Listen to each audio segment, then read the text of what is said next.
Le théier du Rwanda, une culture industrielle au sommet. Les experts l'ont surnommé la vache laitière. Chaque jour, la surface cultivée s'étend de plus en plus. De nouvelles usines se construisent dans l'intérêt du pays en général et des théiculteurs en particulier. Malgré cela, les théiculteurs rencontrent toujours des contraintes. Contraintes qu'il faut absolument surmonter pour que l'agriculteur soit satisfait à 100% par la culture du théier. Les problèmes que nous avons comme théiculteurs aujourd'hui sont liés au bas prix sur le marché.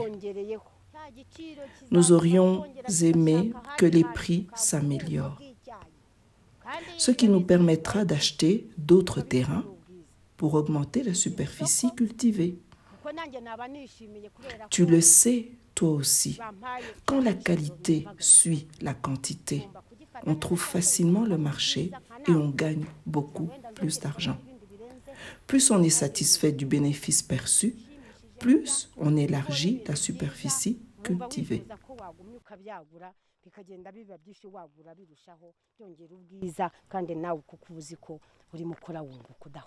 Cette situation engendre le mécontentement chez certains théiculteurs car ils estiment que le bénéfice net perçu ne correspond pas réellement à l'investissement et aux dépenses d'entretien.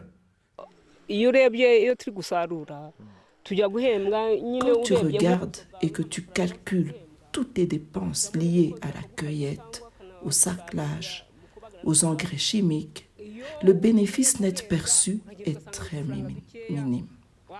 À l'époque, on gagnait assez d'argent pour payer les travailleurs. Mais aujourd'hui, ce n'est plus le cas. Moi, par exemple, j'ai 60 arts. Mais l'argent que je touche ne peut pas subvenir à tous mes besoins familiaux de base.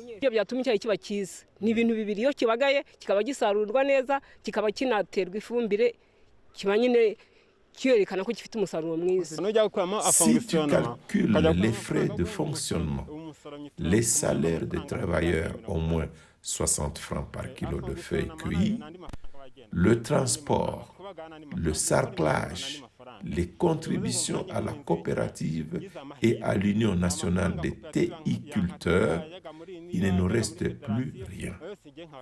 On aurait souhaité que, désormais, toutes ces cotisations nous reviennent.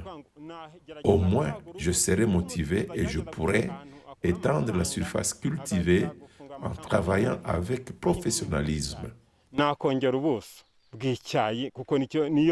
suka ya mbere cyane icyo gikorwa cyanjye nezezwa no kumva ko ndi umuhinzi w'icyayi ibyo bintera agaciro bivuze ngo ayo mafaranga mbashe kuyabona nahinga icyayi cyinshi ariko uyu munsi ntabwo baranyurwa. Aujourd'hui, les agriculteurs ne sont pas encore satisfaits car le revenu net revenant aux théiculteurs est trop petit par rapport aux dépenses qu'il effectue pour l'entretien de son champ. Cela a des conséquences néfastes sur la motivation et la recherche de la qualité du thé. Il reste encore beaucoup de choses à améliorer. La part de chaque intervenant est nécessaire pour que le théiculteur travaille avec professionnalisme et soit motivé. Cela permettra aux théiculteurs, d'une part, d'espérer le développement durable et au pays, d'autre part, d'atteindre la croissance économique. Nous soutenons nos théiculteurs en leur donnant notamment des vaches qui leur procureront du fumier organique et du coup augmenter la production en quantité et en qualité pour satisfaire le marché. Nous avons également mis à leur disposition un agronome qui leur apporte quotidiennement son expertise pour le bon entretien de leurs champs.